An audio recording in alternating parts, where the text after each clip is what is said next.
इंसान गलतियों से नहीं टूटता है, बल्कि परिवार में गलतियां छुपाने से टूटता है। आज सुधा ने सबके सामने सिर झुका के माफी मांग ली, और ये कोई छोटा काम नहीं है। अच्छा हुआ कि तू अपने पति के साथ आ गई, वरना मैं तेरे घर पे आने वाली थी। अच्छा जी, आज आप मेरे यहाँ आने वाली थी। आप भी ना चिंगारी दीदी क्यों सेकी दे रही हो?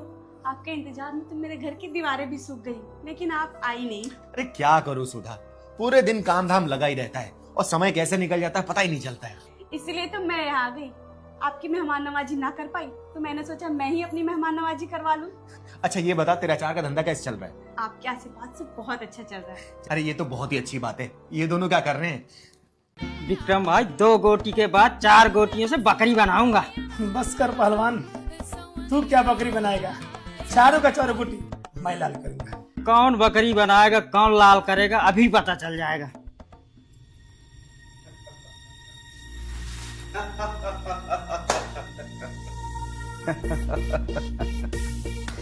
भैया आप यहाँ क्या कर रहे हैं? मैं यहाँ क्या कर रहा हूँ? तू यहाँ क्या कर रहा है? लूडो खेल रहा है ना? तू तो सांप सीढ़ियां खिलाड़ी है ना? पूरा नाग है नाग। आज तुझे लूडो खेलता देखा ना तो हंसी आ गई। देखो भैया, फिर से शुरू मत हो जाना। हम लोग किसी और के घर आए हैं। अच्छा, किसका घर? अच्छा, एक किलर के घर। जिसका कोई इज्जत ना हो वो एक बेइज्जत के घर ही जाएगा ना। भैया आज कुछ ज्यादा ही हद कर रहे हैं। एक गलत फहमी के चक्कर में अपने भाई की इज्जत को तार तार कर रहे हैं। शायद कोई ऐसा किया होगा। गलतफहमी? हाँ गलतफहमी। तुझे लक्ष्मण मानने की गलतफहमी, लेकिन तू तो विभीषण निकला। विभीषण जी तो चाहता ना कि तेरी प्राण निकाल दूं मैं। अपनी थरथराई जुबान को जरा लगाम लगाइए जनाब, वरना जो आप कह रहे हैं ना मुझे करने में तनिक सी भी देर नहीं लगेगी।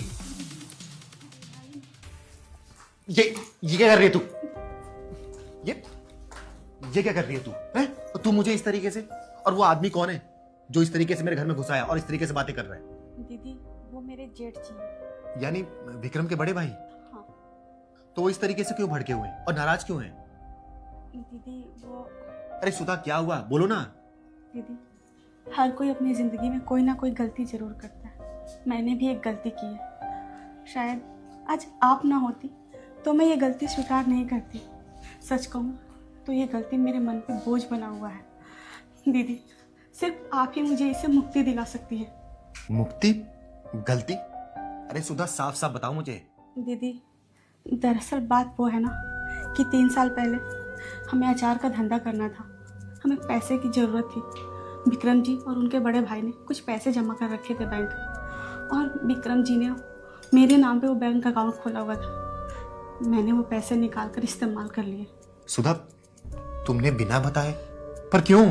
दीदी सोचा था कि मुनाफा होगा तो सारे पैसे बैंक में वापस डाल दूंगी, लेकिन उससे पहले ही जेठ जी को पता चल गया, और जेठ जी को लगता है कि इन्होंने सारे पैसे उड़ाए हैं। और मैं लाज के मारे किसी को कुछ बता भी नहीं सकती, और आज देखो ना दोनों भाई एक दूसरे के दुश्मन बन गए हैं। ये तुमने गलत किया है सुधा, और तुम्हें बता देना चाहिए था, बिल्कुल बता देना चाहिए था। हिम्मत नहीं थी, पर आज आप साथ हो तो मुझे हिम्मत आ गई है। बस आप मेरा सहारा बन जाइए। ठीक है, तो तुम्हें अपनी गलती खुद स्वीकारनी होगी। चलो मेरे साथ। भैया छोड़ दीजिए मेरा काम, मैं तो भूल जाऊंगा मेरे बड़े भैया। बंद करो ये सब। हर आक्रोश इंसान को विनाश की तरफ लेके जाता है। बैठो, बैठ के बात करते हैं। अब विक्रम, सुधा तुमसे कुछ बात बोलना चाहती है।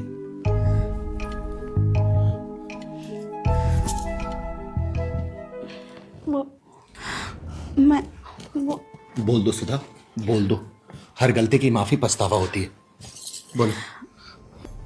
मुझे माफ कर दीजिए भैया, मुझसे बहुत बड़ी गलती हो गई। ये बात मुझे पहले ही बता देनी चाहिए थी। वो पैसे इन्होंने नहीं मैंने निकाले थे अपने अचार के धंधे के लिए। सुधा तुमने? हाँ मैंने। वो पैसा मेरे मायके से नहीं, मैंने बैंक से निकाले थे। मैंने सोचा था कि मुनाफा होगा तो दोबारा बैंक में डाल दूंगी, लेकिन इससे पहले ही सब सत्यानाश हो गया। तो फिर इतने दिनों से मुझे क्यों नहीं बताया तुमने? मैं डर गई थी, बहुत डर गई थी। आप दोनों के बीच की रंजिश देखकर मैं बहुत ज्यादा डर गई थी, क्योंकि इसकी जिम्मेदार मैं थी। जिम्मेदार नहीं, तुम दोषी हो, दोषी।